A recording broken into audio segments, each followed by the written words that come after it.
Me llamo Naeem Rahman, tengo 30 años y nací en Chattogram, Bangladesh. Soy arquitecto y opero drones para mapeo urbano en Barcelona, donde vivo con una beca desde hace 2 años. Hijo de un maulana respetado en mi ciudad, crecí entre madrasa, Adán al amanecer y cuadernos de caligrafía bengalí. Si hoy abro la boca es porque lo que descubrí aquí, lejos de casa, me cambió el rumbo para siempre.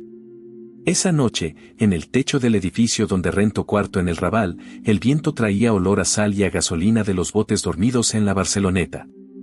Tenía el celular en la mano con un mensaje sin enviar para mi padre: Aba, necesito decirte algo. Lo borré 3 veces. Allá, él seguramente ya habría terminado el ISA y estaría preparando notas para el jutba del viernes. Aquí, las luces del example se abrían como un tablero sin fin, y yo sentía que estaba parado justo en medio de un puente invisible, de un lado, el hijo obediente formado en madrasa, del otro, el hombre que ya no podía ignorar lo que había leído sobre Jesús. No llegué a este borde por rebeldía. Si algo me definió desde niño fue la devoción.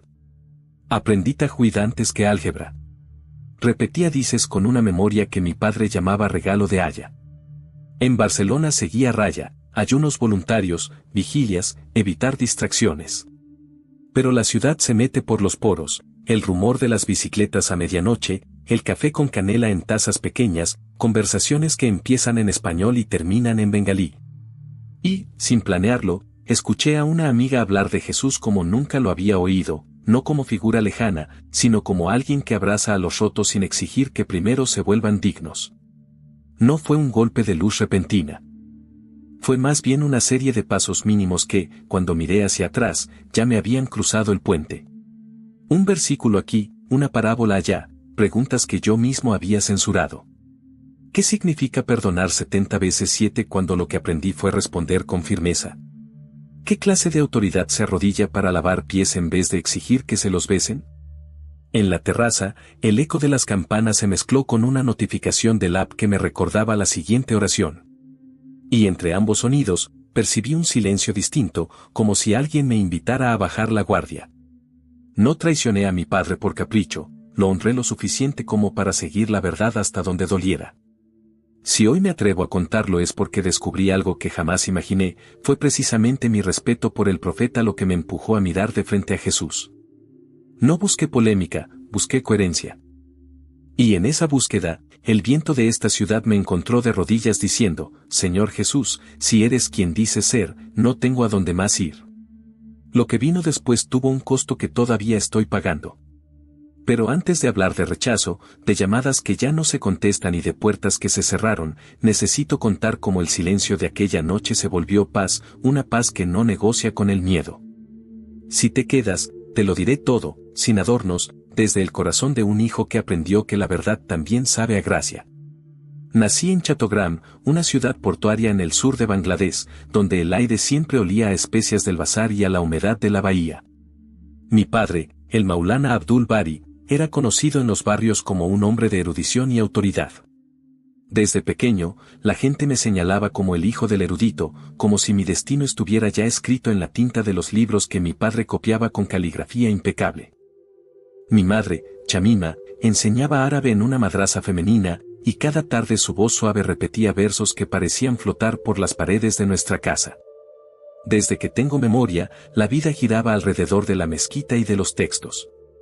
Mientras otros niños jugaban en las callejuelas embarradas después de la lluvia del monzón, yo repetía suras frente a un maestro con vara en mano. Aprendí a recitar con tajwid antes de saber escribir mi propio nombre en bengalí. En mi infancia, cada triunfo era medido por la cantidad de versos que podía memorizar, no por goles en un campo de fútbol. La disciplina en casa era absoluta. El sonido del adán a las 5 de la mañana era mi despertador, y no había excusa válida para no levantarme. Mi padre me decía: el hijo de un maulana no puede ser tibio, tu vida debe ser ejemplo. Yo lo creía sin dudar. Había un peso sobre mis hombros, pero al mismo tiempo me sentía orgulloso de pertenecer a una familia que todos respetaban. En los días de viernes, cuando mi padre subía al minbar con su voz profunda, yo lo miraba con admiración. Su autoridad parecía mover corazones enteros, y yo soñaba con algún día estar en ese lugar. Las noches en nuestra casa eran largas y llenas de estudio. La lámpara de queroseno iluminaba páginas del Hadaís mientras mi madre corregía mi pronunciación. Si alguna vez me atrevía a preguntar por qué, mi padre respondía que un creyente fiel no necesitaba todas las respuestas, solo obediencia. Esas palabras se convirtieron en regla para mí. No cuestionaba, absorbía. El barrio donde crecí tenía el murmullo constante de los comerciantes, el olor a curry recién hecho y el sonido de los ventiladores luchando contra el calor. En las fiestas de Eid, las calles se llenaban de luces de colores, y nuestra mesa se adornaba con birillani y dulces bañados en jarabe.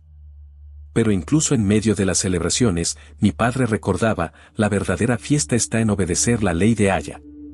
Nunca me faltó comida ni cariño, pero la libertad de explorar el mundo fuera de la religión no existía.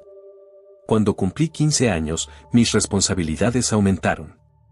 Mi padre me llevaba a reuniones de la comunidad, me hacía sentar a su lado mientras los hombres discutían sobre asuntos religiosos y sociales. Yo permanecía en silencio, observando cada gesto, cada palabra.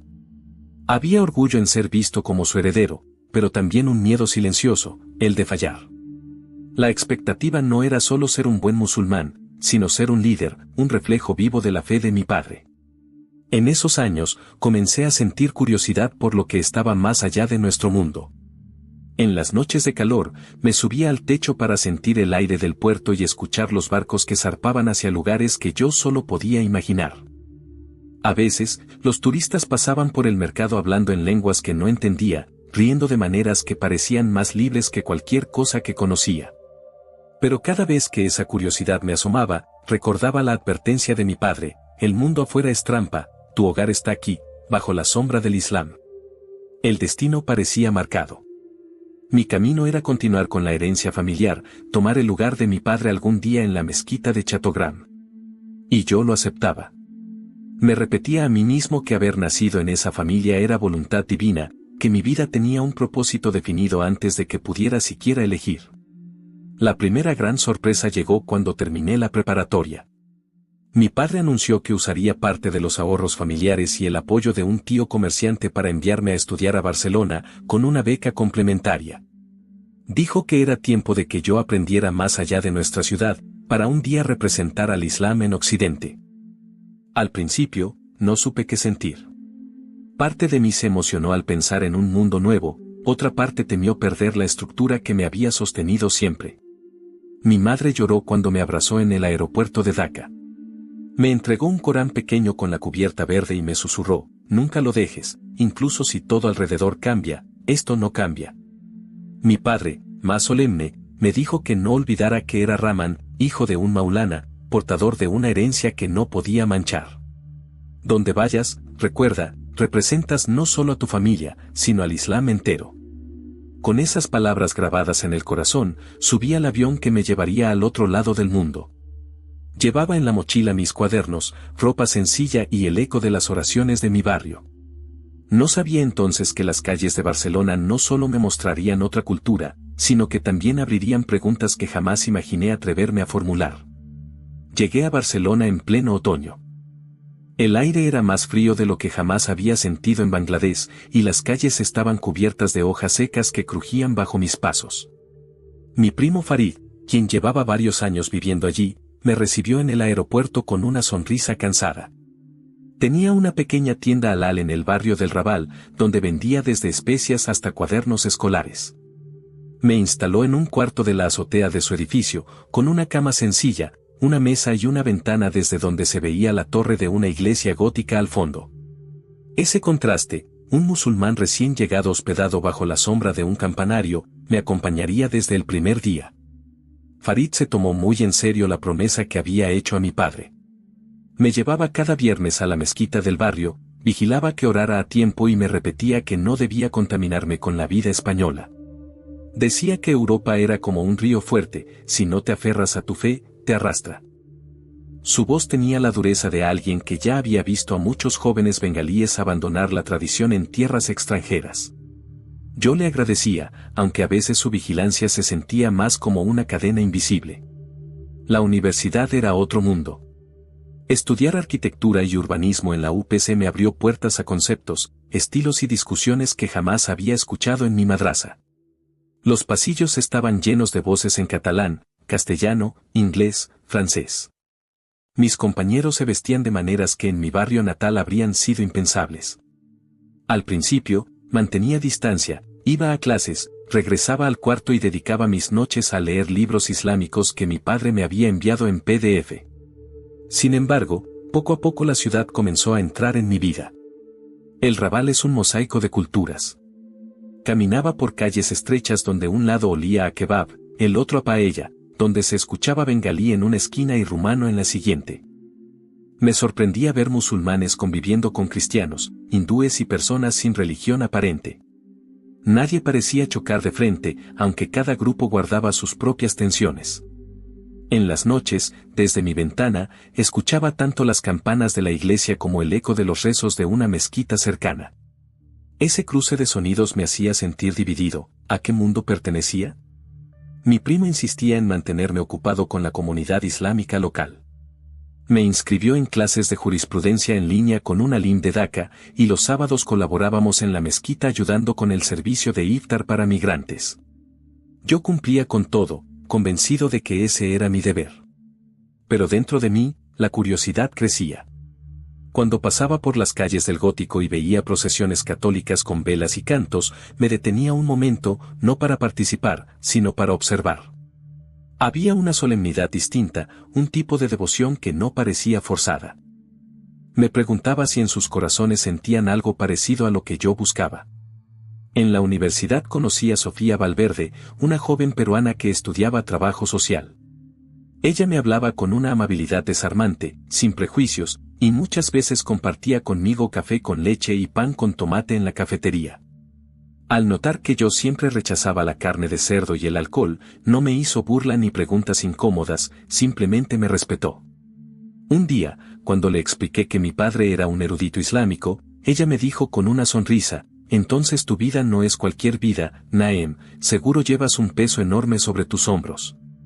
Esa frase me golpeó. Por primera vez alguien de fuera de mi mundo veía la carga que yo llevaba. Los meses se convirtieron en años.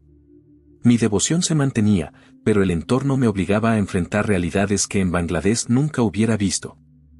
Mientras mis amigos europeos hablaban de relaciones, elecciones políticas y viajes, yo seguía disciplinado: oración, estudio, comunidad. Sin embargo, las preguntas comenzaron a asomar en silencio. ¿Por qué mi padre siempre hablaba de Occidente como un enemigo, si aquí había gente amable y justa? ¿Por qué algunos cristianos parecían vivir su fe con más paz que muchos musulmanes que conocía? Guardaba esos pensamientos como piedras en el bolsillo, temiendo que si los mostraba, alguien los consideraría traición. El día que cumplí 25 años, mi padre me llamó por videollamada. Me felicitó, pero enseguida me recordó que mi vida no me pertenecía del todo. «Naem, no olvides que tu regreso será para guiar a nuestra comunidad. Te estamos preparando para que seas mi sucesor». Su voz fue firme, casi solemne. Yo asentí con respeto, pero cuando colgué, me quedé mirando las luces de la ciudad desde mi ventana.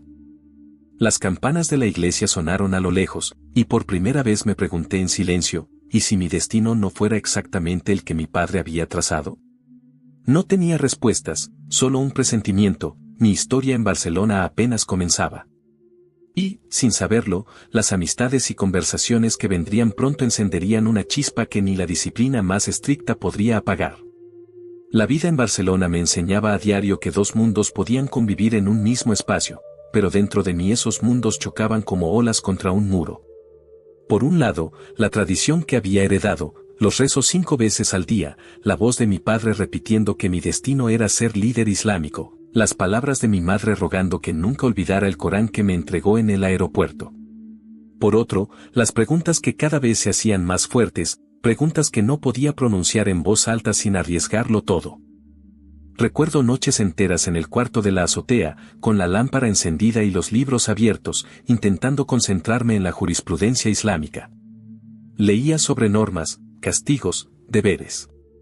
Pero la mente se me escapaba hacia conversaciones recientes con mis compañeros en la universidad. Una de esas noches, Sofía me había contado cómo en su iglesia hablaban de perdonar incluso cuando el otro no lo pedía. Yo cerré los ojos y pensé en los sermones de mi padre sobre la firmeza contra los enemigos de la fe. Me costaba conciliar ambos mundos. Mi primo Farid notaba mi inquietud, aunque no decía nada directo. Algunas veces, mientras cenábamos lentejas con arroz en su pequeño comedor, me lanzaba advertencias: Naem, aquí hay muchas ideas que parecen bonitas, pero son veneno disfrazado. No te confundas. Yo asentía en silencio, sabiendo que no podía confesarle lo que de verdad me pasaba, que ya no estaba seguro de que todas esas ideas fueran veneno. El peso de la honra familiar era inmenso. Cada llamada de mi padre era un recordatorio de que mi vida no me pertenecía. Hijo, la gente en Chattogram pregunta por ti. Dicen que un día estarás en el mimbar conmigo. No los defraudes. Su voz me llenaba de orgullo, pero también de miedo. ¿Y si no podía cumplir? ¿Y si, en lo profundo de mi corazón, no quería cumplir? Intentaba calmar esa lucha interna con más devoción. Me levantaba antes del alba para orar, ayunaba días adicionales fuera del Ramadán, evitaba cualquier amistad que mi primo considerara sospechosa.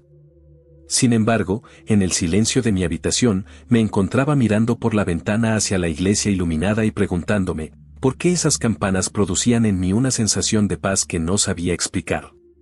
La tradición me recordaba que cuestionar era el primer paso hacia la apostasía. Desde niño me habían enseñado que la duda era como un fuego pequeño: si no lo apagas a tiempo, consume todo. Pero en mí ese fuego no se apagaba, crecía con cada nueva experiencia. Escuchar a mis compañeros de clase debatir sobre ética sin enojarse, ver a cristianos servir comida a migrantes sin preguntar por su religión, notar que en ellos había una calma que no dependía de reglas estrictas, todo eso encendía preguntas que no quería, pero que ya no podía detener. En los días festivos musulmanes, el Eid en Barcelona era diferente al de mi infancia. La comunidad bengalí se reunía en un parque, compartíamos fuchka y dulces traídos de tiendas del Raval. Yo sonreía, saludaba a todos, cumplía con las oraciones. Por dentro, sin embargo, había un eco que me perseguía: esto es realmente todo lo que soy, un hijo de la tradición, un reflejo del pasado de mi padre. Sentía que mi identidad estaba suspendida en el aire, sin encontrar un suelo firme. El conflicto interno se intensificó cuando empecé a leer, en secreto, sobre temas que siempre habían sido tabú en casa. Historias de violencia cometida en nombre de la religión, críticas al matrimonio infantil, debates sobre la posición de la mujer. En mi infancia, las respuestas eran rápidas: fue la cultura de la época, ella lo quiso así, no se cuestiona. Pero ahora esas justificaciones se me antojaban huecas. Cada línea que leía me pesaba como una piedra en el pecho. Al mismo tiempo, la voz de la tradición se hacía presente cada vez que dudaba. En mis sueños veía a mi padre en el mimbar, mirándome con decepción, como si supiera que su hijo se alejaba. Me despertaba con el corazón acelerado, sintiendo culpa por algo que todavía ni había hecho. Vivir en esa tensión era agotador: de día, el estudiante ejemplar; de noche, el joven que empezaba a preguntarse si todo lo aprendido era tan inquebrantable como me habían dicho. Sabía que estaba entrando en terreno peligroso. Mi primo, mi familia, toda la comunidad esperaba de mi obediencia absoluta. Pero dentro de mí, en silencio, había comenzado una batalla que no podía ignorar. Una batalla entre la lealtad a la tradición y el llamado de una voz distinta, suave pero insistente, que empezaba a despertar mi corazón. El semestre siguiente en la universidad trajo más presión a mi vida interior. Mis profesores exigían proyectos complejos, y mis compañeros compartían ideas que chocaban con todo lo que yo conocía. Una tarde, en clase de diseño urbano, un estudiante catalán hablaba sobre la necesidad de crear ciudades inclusivas para todas las creencias. Yo levanté la mano y, casi instintivamente, repetí las enseñanzas de mi padre: la verdad no se negocia, una sociedad debe estar guiada por la ley de Dios. El profesor me miró con respeto, pero luego dijo: ¿y qué pasa cuando tu interpretación de la ley de Dios choca con la dignidad de otra persona? Esa pregunta me quedó grabada como un eco imposible de silenciar. Comencé a notar una diferencia profunda entre disciplina externa y paz interna. Yo cumplía con todo: oraciones, ayunos, servicio en la mezquita. Pero mi corazón estaba inquieto. Mientras tanto, veía a Sofía y a otros compañeros cristianos vivir con una tranquilidad que no entendía. No seguían un sinfín de reglas, pero tenían una seguridad serena, como si supieran que su valor no dependía de cumplir listas interminables. Esa calma me provocaba tanto curiosidad como envidia. Una noche, después de cenar biryani con mi primo Farid, él me dijo en tono serio: Naem, he escuchado que pasas mucho tiempo con gente de la universidad que no es musulmana. Debes tener cuidado. Aquí, la tentación entra por las amistades. Le aseguré que todo estaba bajo control, pero por dentro sentí miedo. ¿Y si alguien descubría mis dudas? ¿Y si mi padre se enteraba? En nuestra cultura, la palabra murtad, apóstata, no era un insulto ligero, era una sentencia. Significaba ser arrancado de la familia, borrado de la comunidad, vivir como traidor. Solo pensarlo me hacía temblar. Intenté refugiarme aún más en la tradición. Durante el Ramadán, recité el Corán entero en menos de un mes. Ayudé a organizar iftares para migrantes en la mezquita. Incluso me vestía con túnicas tradicionales bengalíes para recordar mis raíces. Todo eso me daba una apariencia de firmeza. Pero cuando volvía solo a mi cuarto y abría la ventana hacia las luces de la ciudad, la batalla interna regresaba. Las campanas de la iglesia y las conversaciones de mis amigos cristianos seguían sonando en mi mente.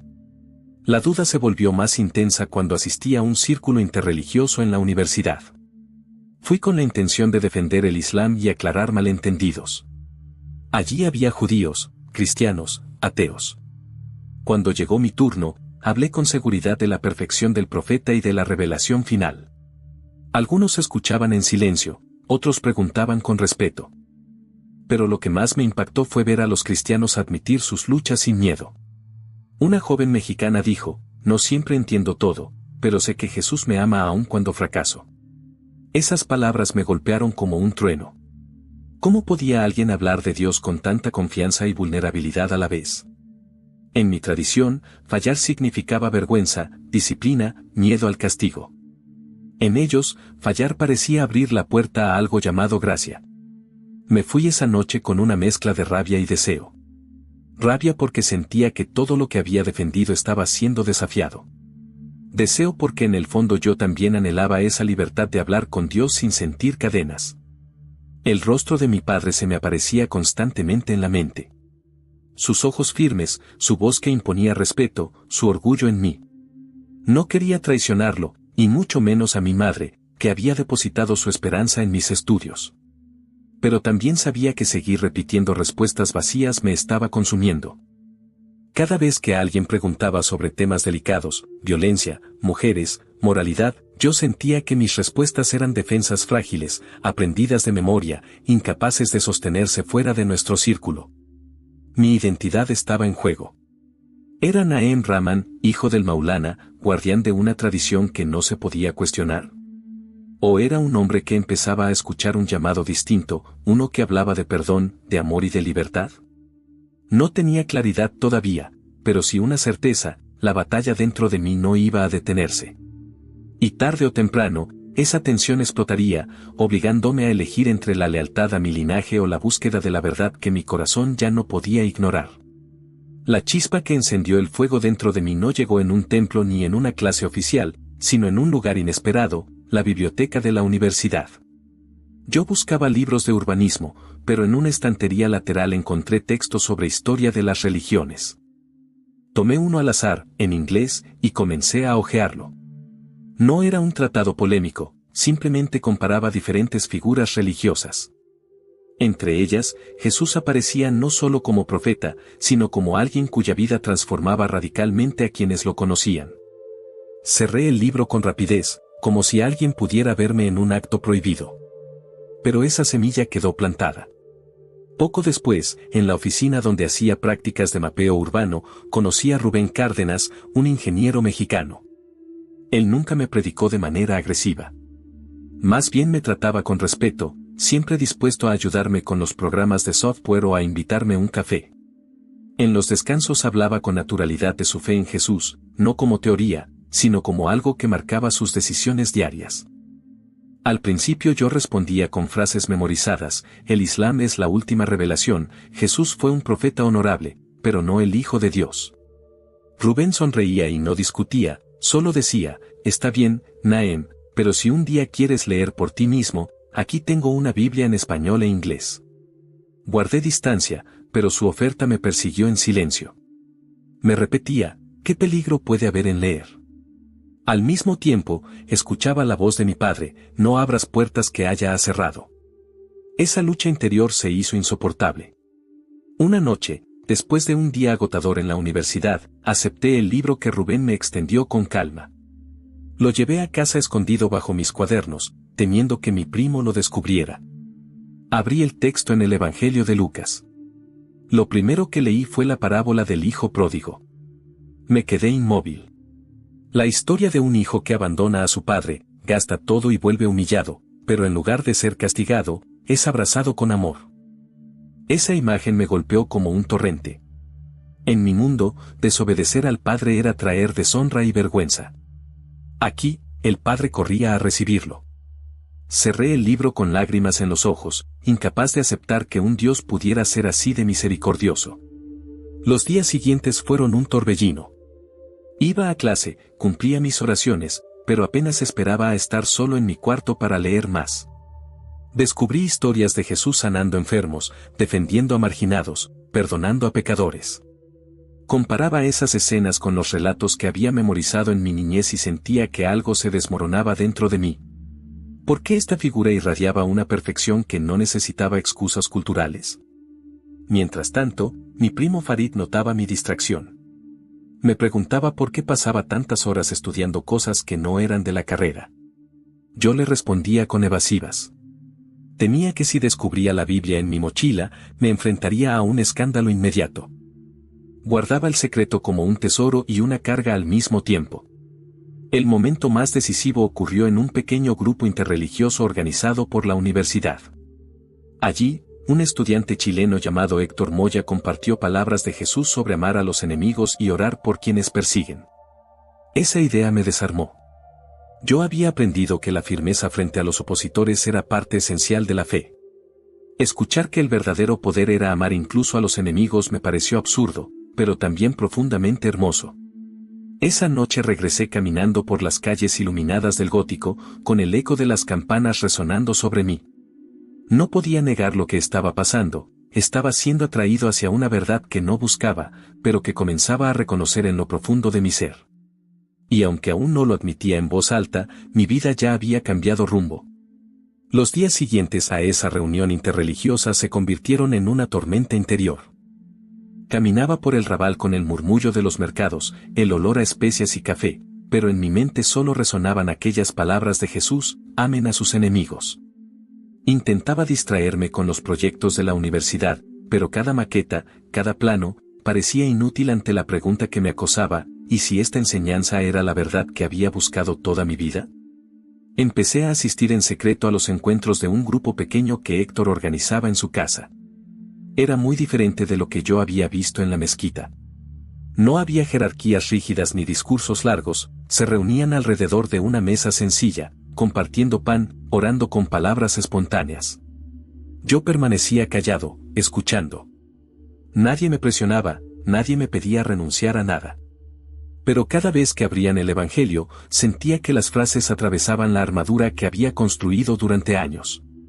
Una noche leímos el Sermón del Monte. Cuando escuché, bienaventurados los mansos, porque ellos heredarán la tierra y si alguien te golpea en la mejilla derecha, vuélvele también la otra, me quedé sin aire. Recordé a mi padre hablándome de defender con firmeza la fe, de resistir a todo opositor.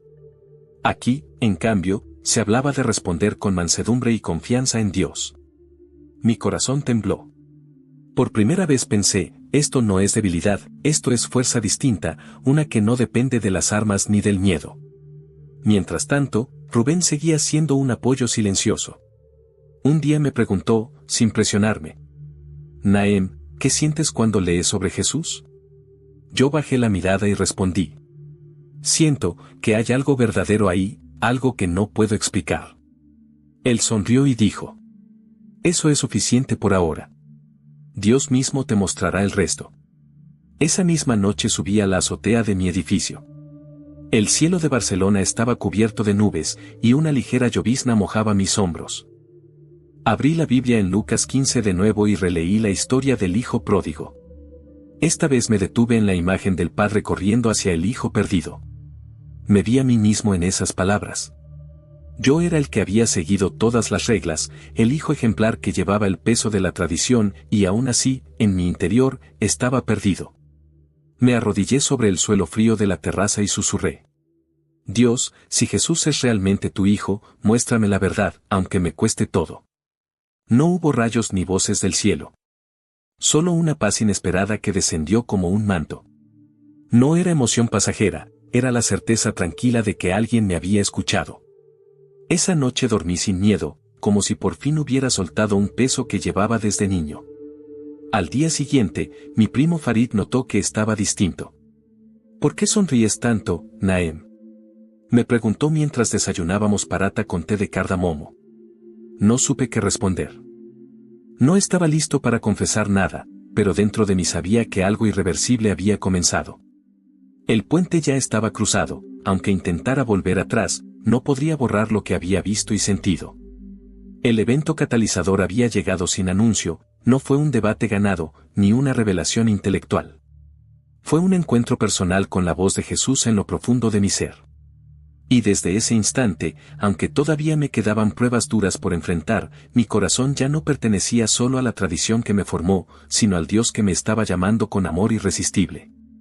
La decisión de abrir mi corazón a Jesús no quedó en silencio mucho tiempo. Podía esconder un libro bajo mis cuadernos, podía disimular mis ausencias con excusas, pero no podía ocultar los cambios en mi manera de ser.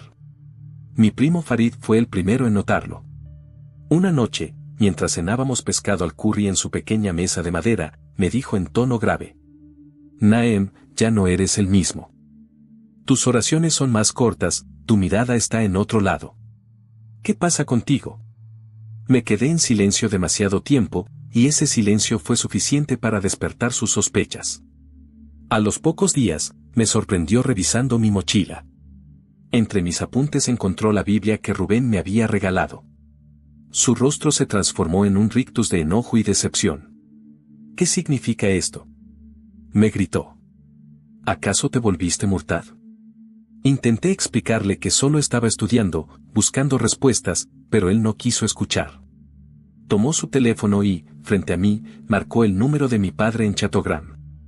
Yo le arrebaté el aparato antes de que completara la llamada, rogándole que no lo hiciera. Farid me miró como si yo fuera un extraño en su propia casa. Desde esa noche, el ambiente se volvió insoportable. La noticia, sin embargo, no tardó en viajar. No sé si fue Farid quien lo contó o algún miembro de la comunidad que sospechó de mis ausencias en la mezquita. Lo cierto es que pronto comenzaron los susurros en el barrio. Musulmanes bengalíes con los que antes compartía té en las tardes dejaron de saludarme. Algunos cruzaban la calle al verme, otros me enfrentaban directamente. Una mañana, al salir de la tienda, un hombre mayor me dijo en voz alta: «Has traicionado a tu sangre». Sentí que el suelo se hundía bajo mis pies. La presión se multiplicó cuando mi padre me llamó por videollamada. Su rostro, que tantas veces me había dado seguridad, ahora estaba endurecido como piedra. «Naem, me dicen cosas terribles de ti. Dime que son mentiras». Yo quería tranquilizarlo, decirle que todo estaba bajo control, pero las palabras no salieron. Solo pude bajar la mirada. Ese gesto bastó. «Si es cierto», continuó con voz quebrada, «ya no eres mi hijo. Prefiero que me digan que estás muerto antes que apóstata». Su sentencia me atravesó como un cuchillo. Cerré la computadora con las manos temblorosas. La desheredación no fue simbólica, en cuestión de días, dejaron de enviarme el apoyo económico que complementaba mi beca. Tenía que elegir entre pagar la renta o la comida. Rubén y Héctor me ayudaron en ese tiempo, compartiendo lo poco que tenían.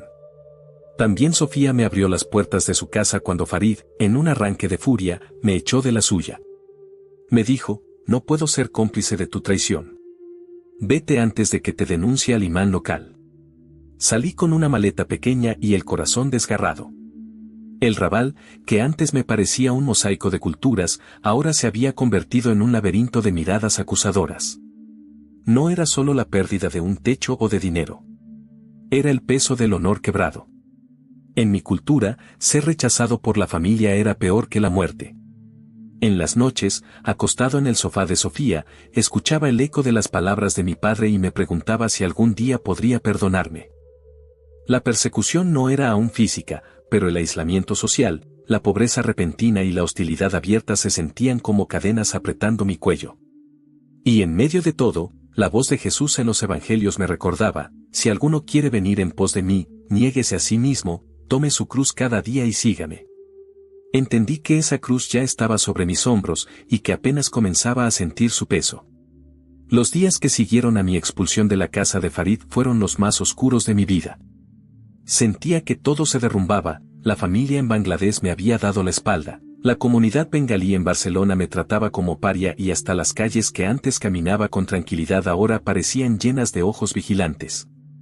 A veces, al doblar una esquina del Raval, escuchaba palabras en mi idioma natal: traidor, vendido, mi corazón latía con miedo, porque sabía que esas palabras no eran simples insultos.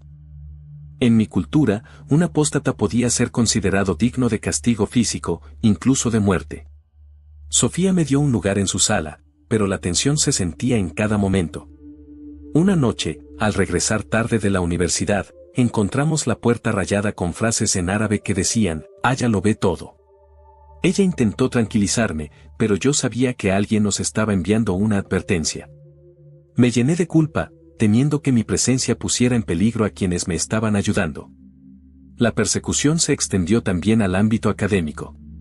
Algunos compañeros musulmanes que antes estudiaban conmigo dejaron de sentarse a mi lado. En un proyecto grupal, un joven bengalí se levantó y dijo frente al profesor: «No trabajaré con un renegado». El aula se llenó de un silencio pesado. Yo quise desaparecer, pero el profesor me defendió: «Aquí todos tienen derecho a aprender. La universidad no juzga tu fe». Aún así, el daño estaba hecho. Me convertí en un extraño entre los míos. El golpe más fuerte llegó cuando recibí un mensaje de voz de mi madre. Su voz estaba quebrada. «Hijo, ¿qué has hecho? Tu padre ya no habla de ti. Los vecinos nos miran con desprecio. Dicen que nuestra casa está manchada. ¿Por qué nos traicionaste?». Lloré escuchando ese mensaje una y otra vez. La mujer que me había dado ternura en la infancia ahora me veía como una vergüenza pública. Sentí que un abismo se abría entre nosotros, un abismo imposible de cruzar. Mientras tanto, el imán local de la comunidad bengalí en Barcelona comenzó a predicar sermones contra la apostasía. No mencionaba mi nombre, pero todos sabían a quién se refería. Al salir de la mezquita, varios hombres me rodearon y me dijeron: «Si tu padre no te corrige, nosotros lo haremos». Mi sangre se heló. Esa noche, Rubén me acompañó hasta la comisaría y presentamos una denuncia, pero me advirtieron que, salvo un ataque físico, poco podían hacer. Vivir con esa sombra de peligro constante me obligó a cambiar rutinas. Caminaba por calles distintas cada día, evitaba los lugares donde los musulmanes bengalíes se reunían, y siempre llevaba conmigo el número de emergencia en el bolsillo.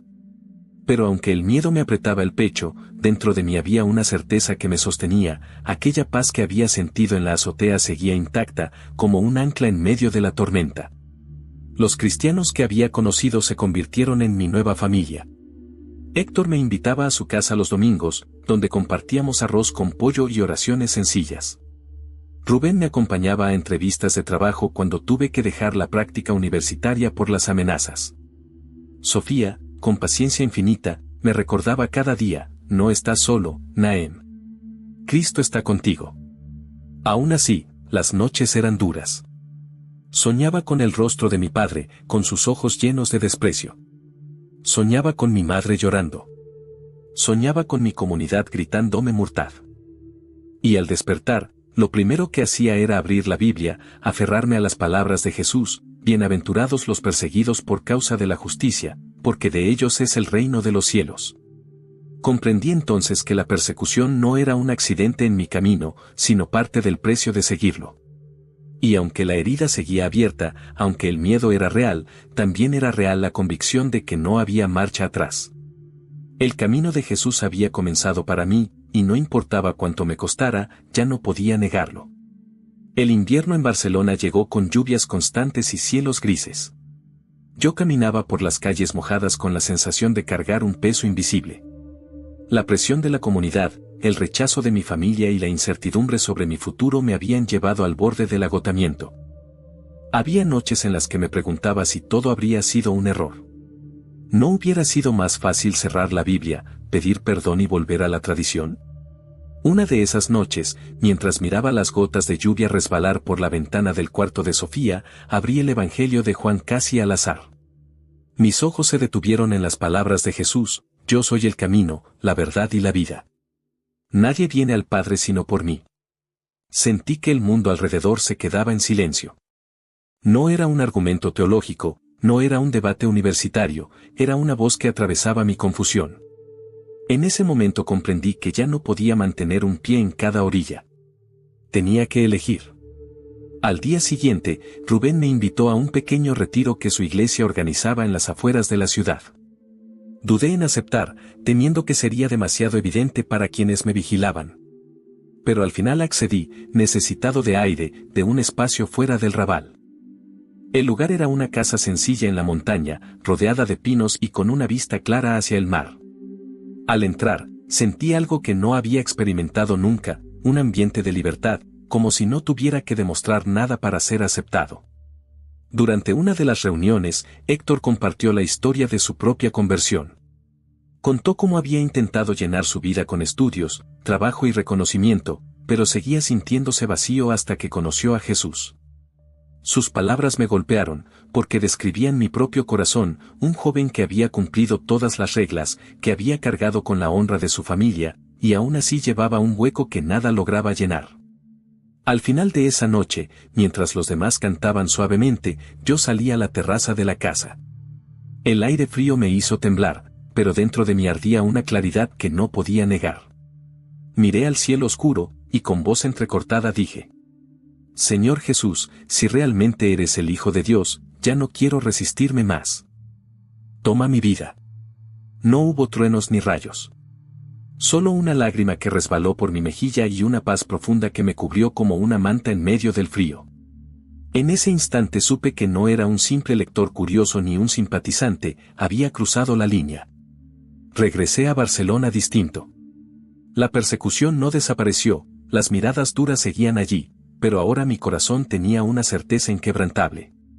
El punto de virada no fue una huida del dolor, sino la decisión de enfrentar ese dolor con una nueva identidad, ya no solo hijo del Maulana, ni estudiante perdido entre dos mundos, sino seguidor de Jesús, aun si el costo fuera todo lo demás. Después del retiro en la montaña, regresé a Barcelona con una decisión firme: ya no viviría escondido. No podía seguir leyendo la Biblia en secreto ni callando cuando alguien me preguntaba en qué creía. Sabía que esa decisión tendría consecuencias, pero la paz que había sentido al entregar mi vida a Jesús era más fuerte que cualquier miedo. El primer paso fue contárselo a Sofía. Una tarde, mientras lavábamos los platos después de cenar, le dije con voz temblorosa: ya no soy solo alguien curioso. Soy seguidor de Jesús. Ella dejó el vaso que sostenía y me abrazó con lágrimas en los ojos. Bienvenido a la familia de la fe, Naem, me susurró.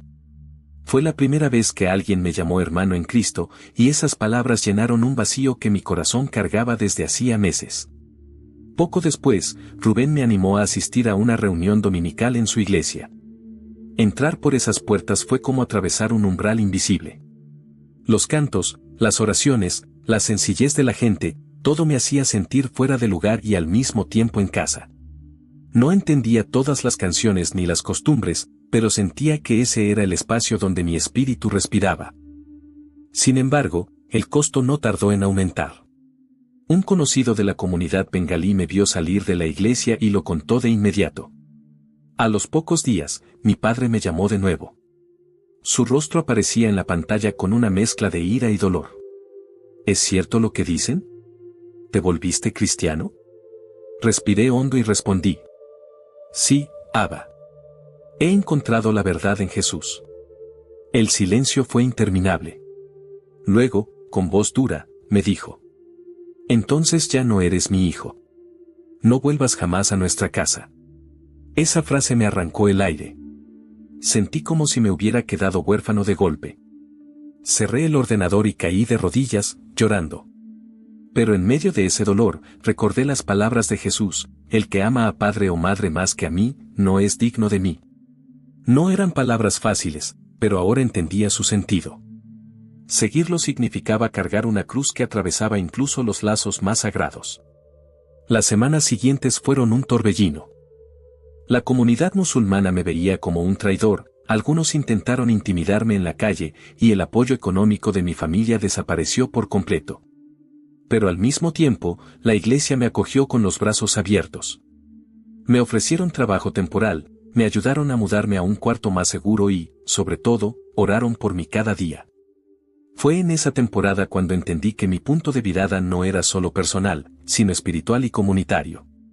Pasé de ser el hijo del Maulana, respetado y vigilado, a ser un discípulo de Jesús, perseguido pero libre.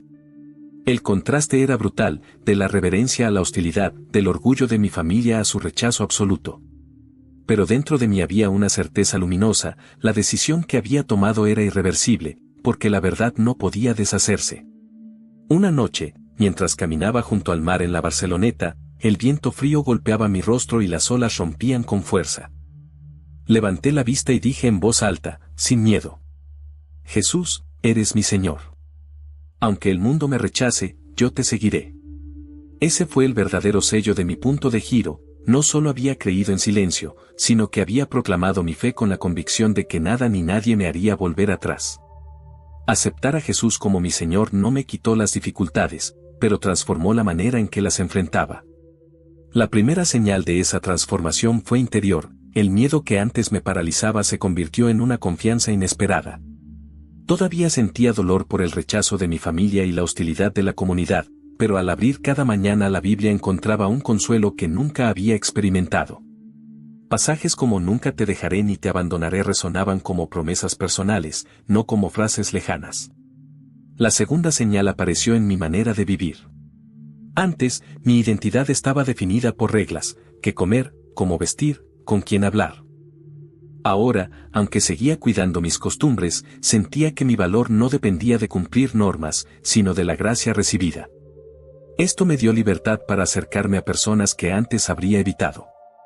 En la universidad, empecé a conversar con compañeros de diferentes trasfondos sin temor a que su manera de vivir manchara la mía.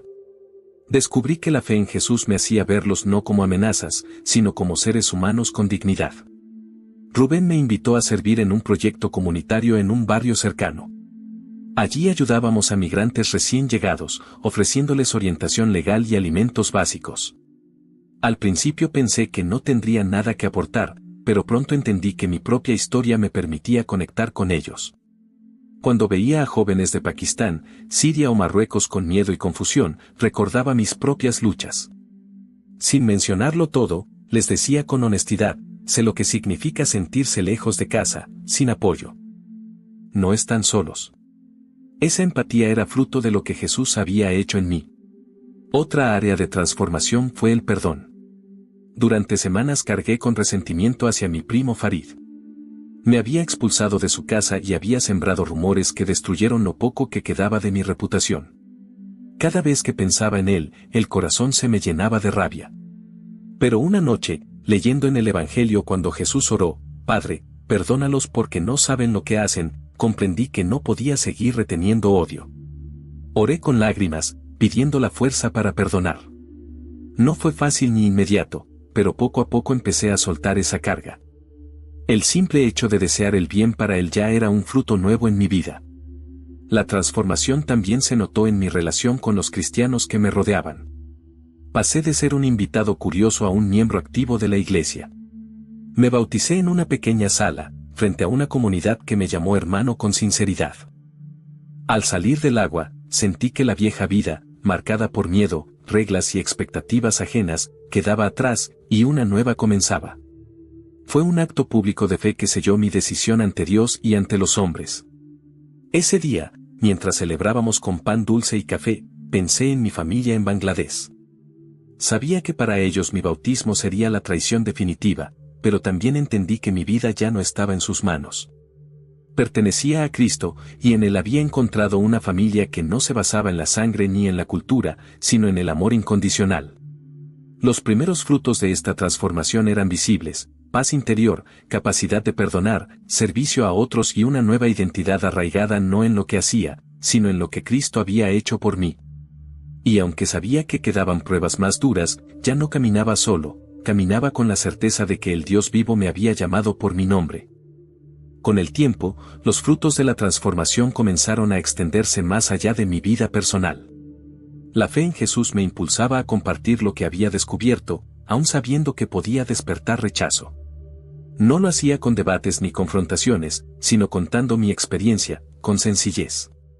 Decía: antes vivía con miedo constante, ahora tengo paz. Antes mi valor dependía de mi obediencia a reglas, ahora sé que Dios me ama aún en mi fragilidad. Esa honestidad sorprendía a algunos y molestaba a otros, pero era imposible guardármelo. Uno de los primeros espacios donde se notó este cambio fue en la universidad. En un seminario sobre ética y urbanismo, se abrió un debate sobre la convivencia entre culturas y religiones. Cuando me tocó hablar, ya no repetí frases memorizadas. Con voz temblorosa, dije: aprendí que la verdadera dignidad no se logra imponiendo reglas, sino reconociendo el valor de cada persona. Eso lo descubrí en Jesús. El silencio en el aula fue total. Algunos compañeros me miraron con incomodidad, pero otros se acercaron después a agradecerme. Sentí que había dado un paso importante: dejar de esconder mi fe. La transformación también tocó mis sueños profesionales. Como arquitecto en formación, siempre había pensado en diseñar mezquitas imponentes o proyectos que reflejaran la grandeza de mi tradición. Ahora, mi motivación cambió. Empecé a interesarme por proyectos que sirvieran a los marginados, viviendas accesibles, espacios comunitarios donde la gente pudiera reunirse sin importar su religión. Jesús me enseñaba que el verdadero liderazgo no estaba en la grandeza externa, sino en el servicio humilde. Otro fruto fue la reconciliación interior con mi identidad. Durante años me había sentido dividido: bengalí en cultura, europeo en estudios, hijo del Maulana pero habitante de un mundo distinto. Esa tensión me desgarraba. Pero en Cristo descubrí que no necesitaba negar ninguna parte de mí. Pude aceptar mi origen sin sentirme prisionero de él y abrazar mi presente sin miedo a perder mis raíces. Ya no era simplemente el hijo del erudito, ni tampoco un extranjero perdido en Barcelona. Era hijo de Dios, y eso redefinía todo. El momento más impactante ocurrió cuando recibí un mensaje inesperado. No era de mi padre ni de mi madre, sino de un primo menor en Bangladesh.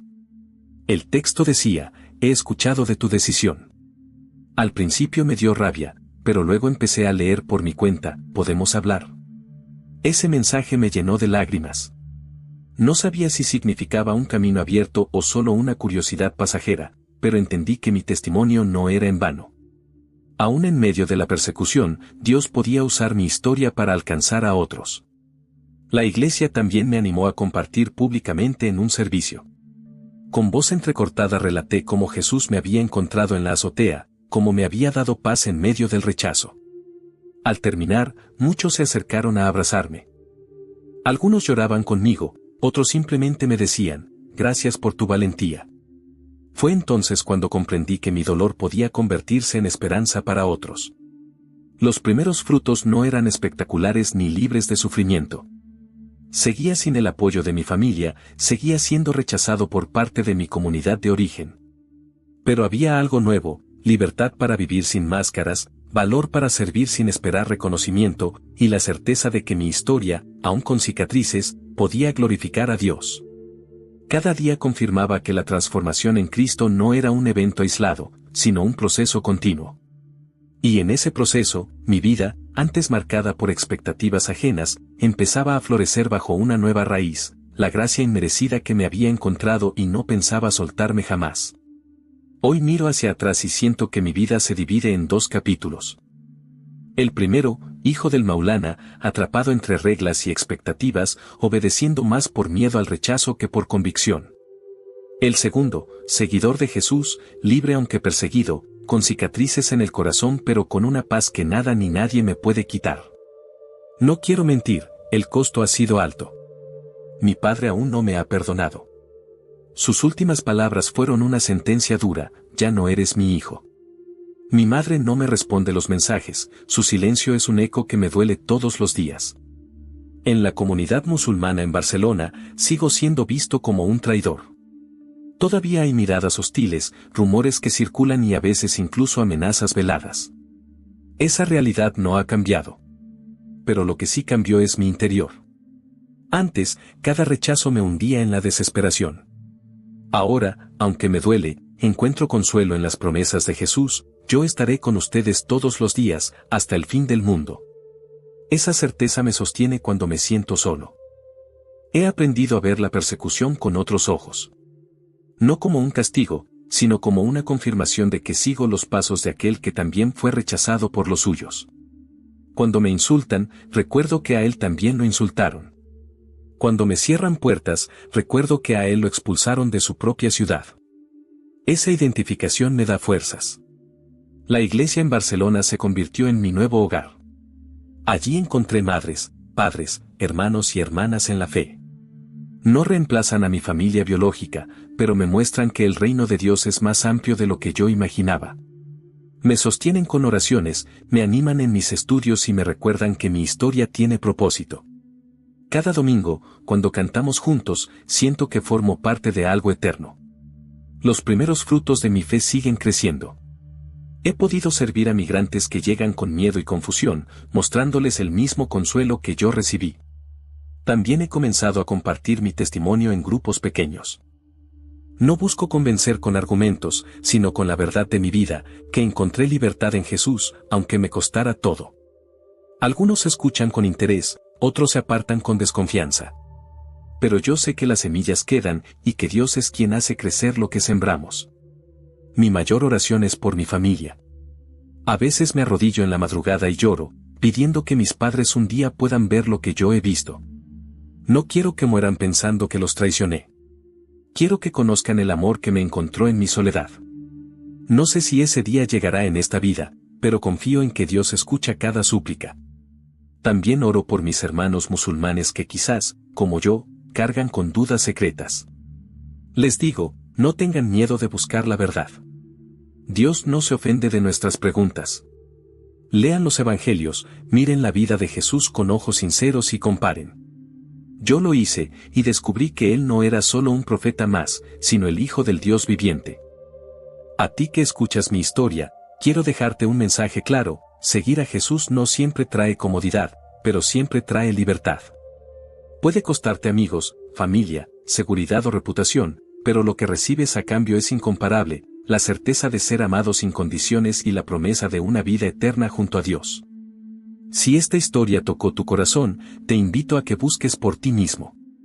No te quedes con lo que otros dicen, abre la Biblia, empieza por los evangelios y permite que las palabras de Jesús te hablen directamente. Y si ya eres cristiano, te pido que ores por los que vienen de trasfondos musulmanes y enfrentan rechazo por seguir a Cristo. Ora también por mí, para que siga firme en la fe y con valor para dar testimonio. Y ora por mi familia, para que un día la luz de Cristo brille en sus corazones. Déjame un comentario con la frase: la verdad me hace libre. Será una manera de saber que no camino solo, que hay hermanos y hermanas alrededor del mundo sosteniéndome con sus palabras y oraciones. Mi vida ha cambiado para siempre. Dejé de ser el hijo orgulloso del Maulana para convertirme en hijo del Dios vivo. Perseguido, sí. Rechazado, también. Pero libre, amado y lleno de esperanza. Y aunque no sé lo que traerá el futuro, tengo la seguridad de que